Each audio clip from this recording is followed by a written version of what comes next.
Bueno, continuando con nuestro club de lectura, estamos con grandes biografías y estamos viendo ahorita la biografía de la vida y obra de Rembrandt.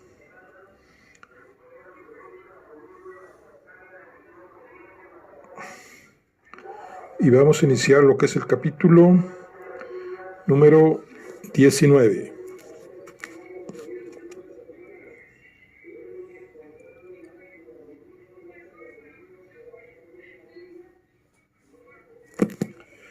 Aquella noche, Franzen vino con un nuevo plan. Se me ha ocurrido ayer, nos dijo, poco después de dejaros.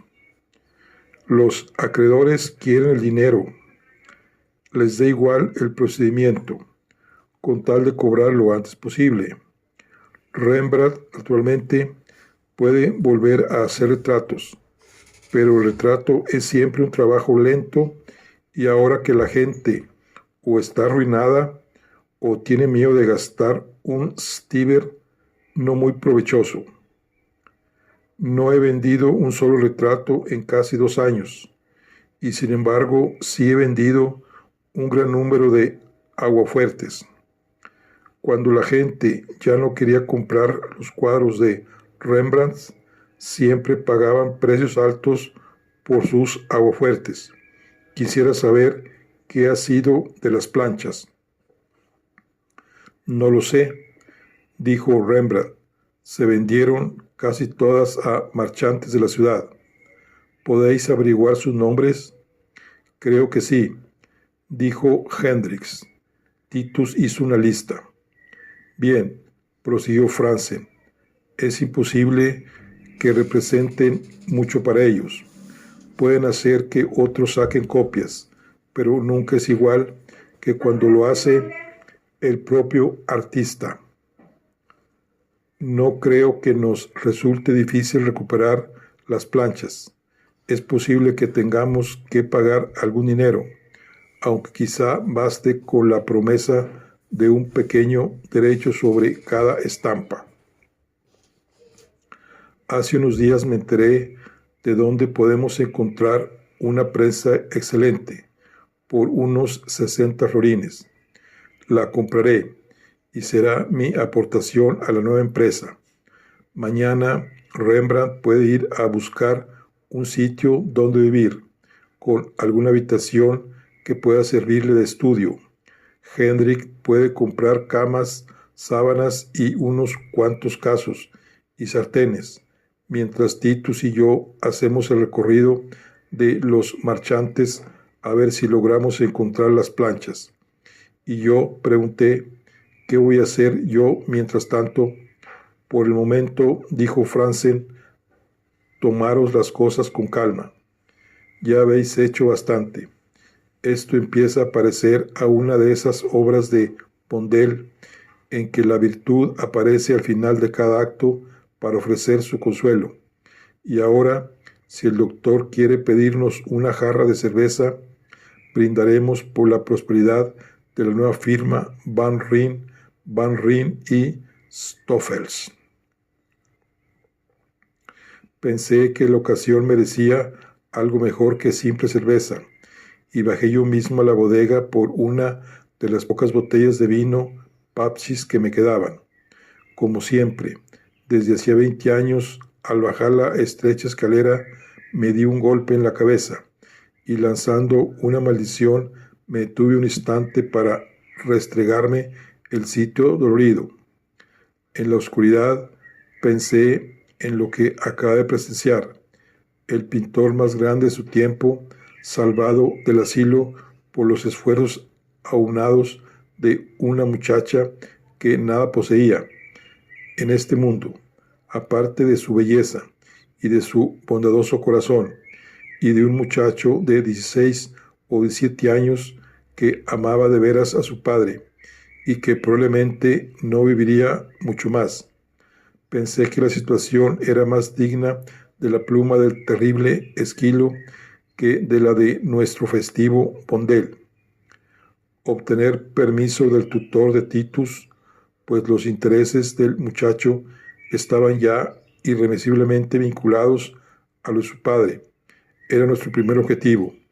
Verbot, juzgándose hombre demasiado ocupado para consagrar el debido tiempo al caso, había sido sustituido por un tal Luis Crayers, persona a quien yo no conocía, pero que me envió una atenta nota afirmando que le agradaría mucho vernos y citándonos para el siguiente viernes a las 11.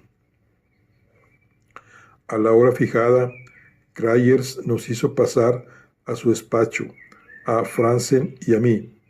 Se trataba de un hombre, lo vimos enseguida, con quien resultaría fácil negociar, pues inmediatamente fue al grano. Caballeros, nos dijo, espero que os haréis cargo de mi posición. Ante los tribunales he jurado proteger los intereses de este muchacho. Además, siento simpatía por él. Raras veces he visto una relación tan satisfactoria y agradable como la que existe entre Van Ryn, padre, y su hijo. No conozco al padre, pero a veces he comprado algún aguafuerte suyo y aprecio su genio. No obstante, en lo que a este caso se refiere, que Dios me haya perdonado por el lenguaje que empleé al ver por primera vez los documentos y percatarme del laberinto que me había tocado desembrollar.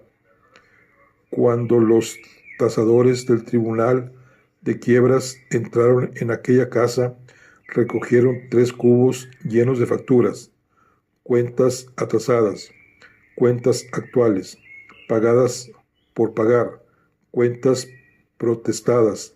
Me dijeron que la casa estaba limpia y ordenada, pero en todos los armarios, detrás de todos los cuadros y espejos, tropezaron con cuentas. Y lo que era infinitamente más grave, descubrieron casi igual número de pagarés, cheques y talones, todos ellos extendidos a nombre de Rembrandt, que nunca se había tomado la molestia de convertirlos en efectivo. Llegaron a encontrar una docena de sobres y algunas bolsitas con dinero que Rembrandt había guardado en diversos lugares, olvidándose después de ello por completo. Pura y simple negligencia. Naturalmente, traté de recuperar algunos de esos pagarés, pero en muchos casos era inútil, pues los interesados habían fallecido o se habían mudado y no se les podía localizar.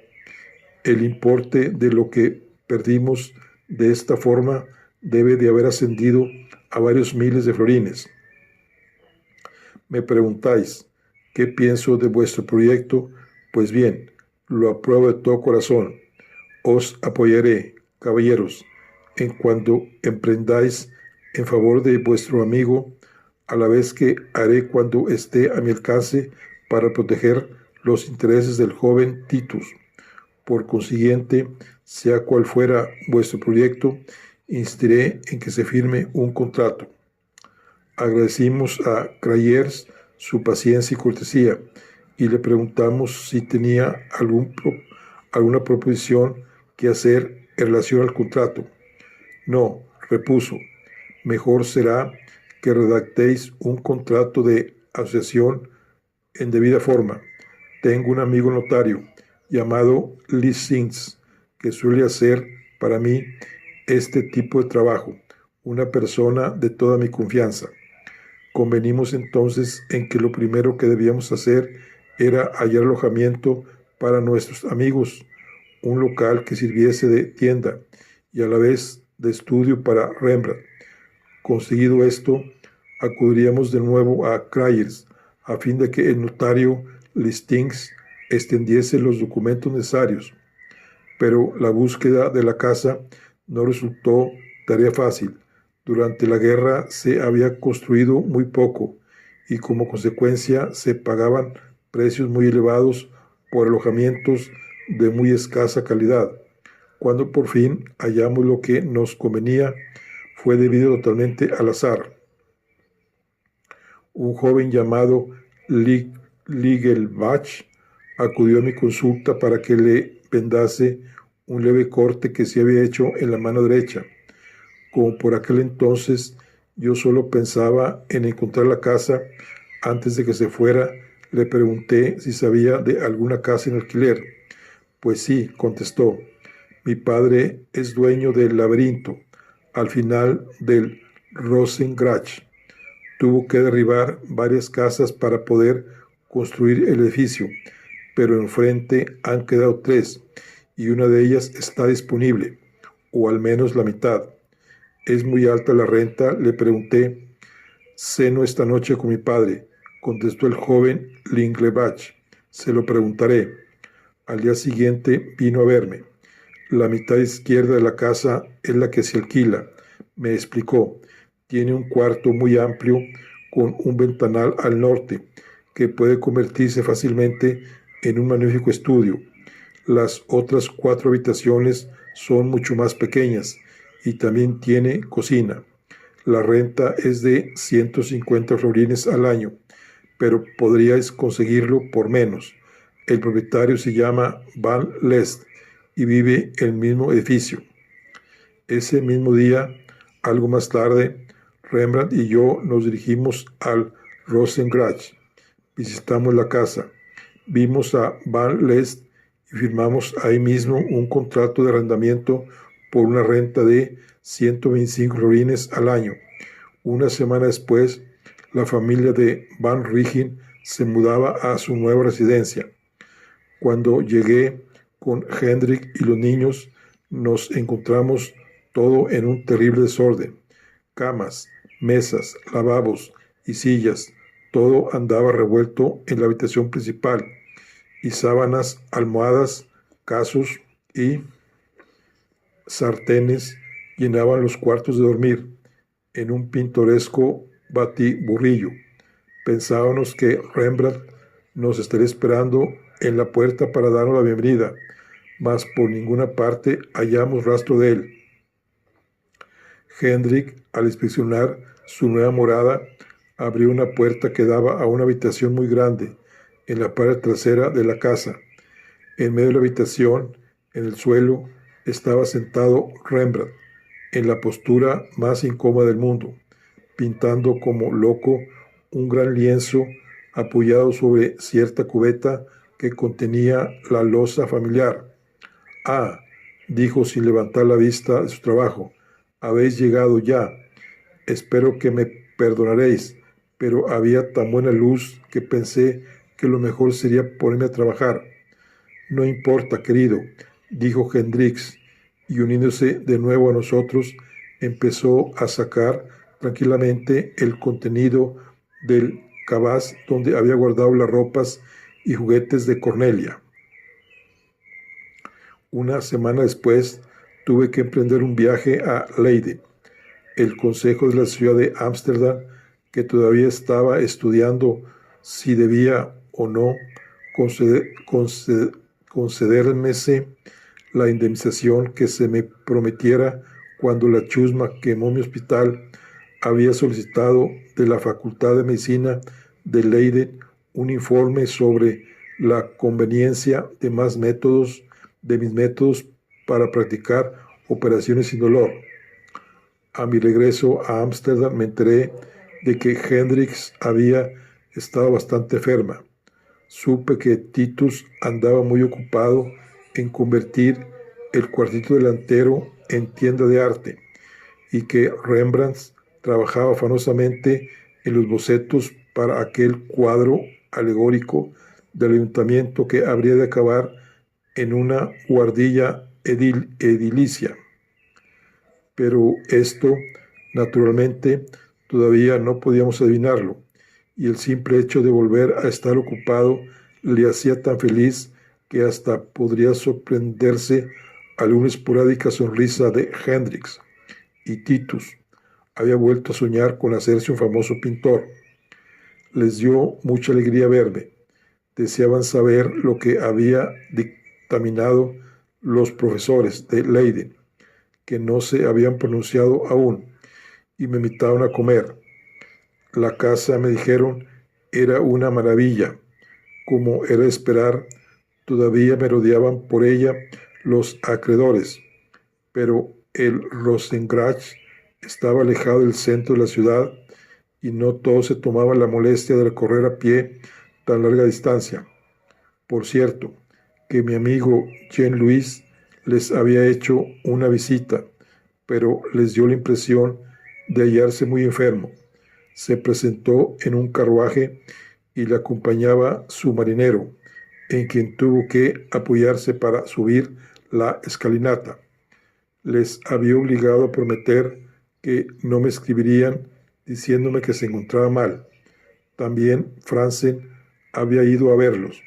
En Haarlem, de donde regresaba, había visitado al viejo Franz Hals, que había prorrumpido en alegres carcajadas cuando Franzen le dijo que era un buen amigo de Rembrandt.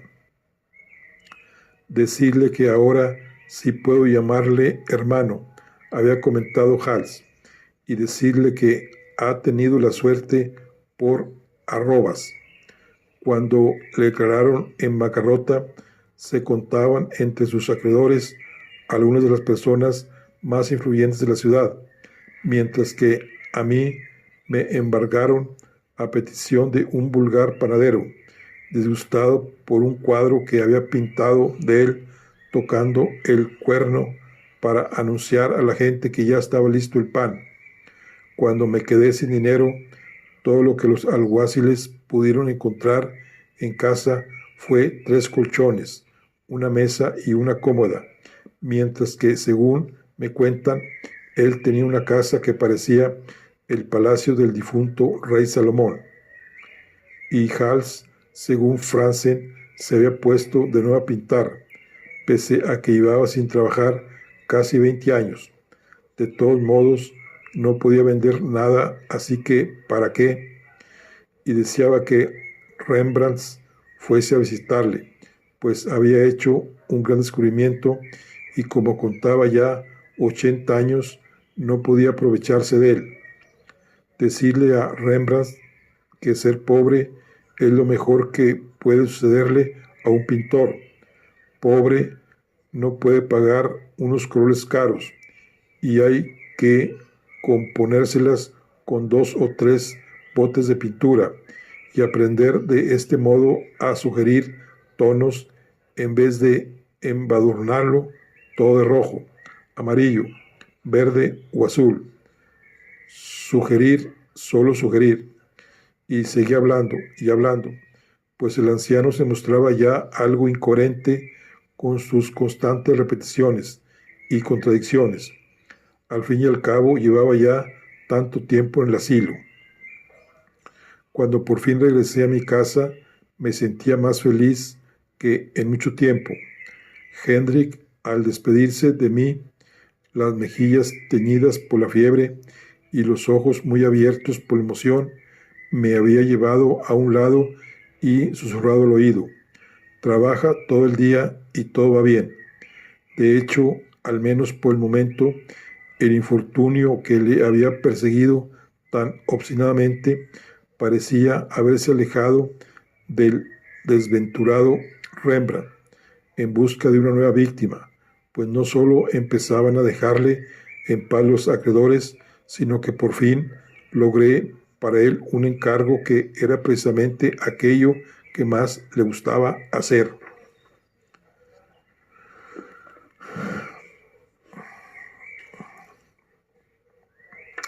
Aparte de mi hijo, solo tenía un pariente en Ámsterdam, en virtud de que alianzas éramos primos, lo ignoraba. Mi abuela me lo había explicado en innumerables ocasiones, pero como él nunca me había interesado mucho, no solía prestar atención. Manteníamos, no obstante, relaciones de cierta cordialidad y nunca habíamos dejado de visitarnos en la mañana del día de Año Nuevo, aunque solo teníamos en común aquel vínculo de sangre totalmente accidental. Este miembro de la familia, Van Loon, modesto fabricante de paños, era unos años más joven que yo. Varias veces había formado parte del consejo directivo del gremio de pañeros, y cierto día que me topé con él en el Roquín, donde tenía su tienda, me dijo que lo habían reelegido sindicato una vez más. Le felicité y más, por decir algo que por auténtica curiosidad, le pregunté si sus colegas y él habían concretado algo en relación a un posible retrato. Repuso que aún no se habían ocupado de esa cuestión, obedeciendo a un súbito impulso y de forma totalmente inesperada, mis labios pronunciaron estas palabras: conozco precisamente al hombre que necesitáis. Es un excelente pintor y no por ello os cobrará un precio demasiado alto. ¿Cuándo vais a posar para él? ¿De quién se trata, primo?, me preguntó con tono severo. De un hombre llamado Rembrandt, contesté. Nunca he oído hablar de él, primo, me replicó. Eso no importa, primo, le contesté. Te llevaré a verle y tú mismo podrás juzgar. Pasaré a buscarte mañana a las 10 de la mañana. Solo Dios sabe cómo pude convencer a aquel desabrido cardador y a sus no más inspirados colegas de que Rembrandt era el pintor que les convenía, pero el hecho de que firmaron un contrato para un retrato y a un precio nada despreciable. Hacía mucho que Rembrandt no pintaba un cuadro de este tipo, y se había visto, entre tanto, tan asendereado que del hombre que había sido solo quedaba la piel, los huesos y su franco y confiado rostro. 20 años antes no le hubiese importado el tamaño de la tela, ni el color que iba a utilizar, como tampoco la opinión de quienes habrían de pagar. Ahora debía tener en cuenta el reducido espacio de su estudio, procurar no malgastar las brillantes lacas y los costosos ocres que Titus había comprado a crédito para él, y como necesitaba el dinero imperiosamente, tenía que mostrarse considerado con sus clientes y dar a cada cual lo mismo que a los demás.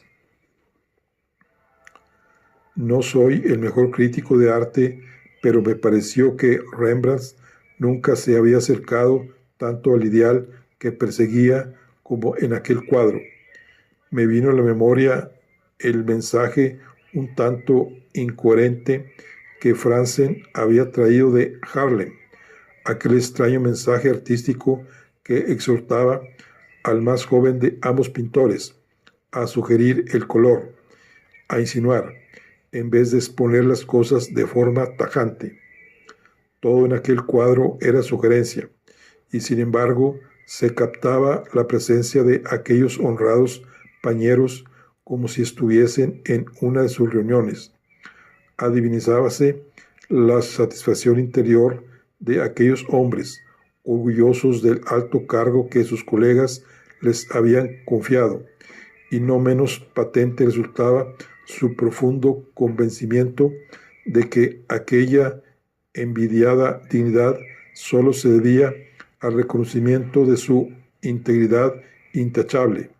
Era el cuadro más impresionante que había visto en mi vida, y sé que nunca alcanzó nadie tal brillantez con tan increíble parquedad de medios.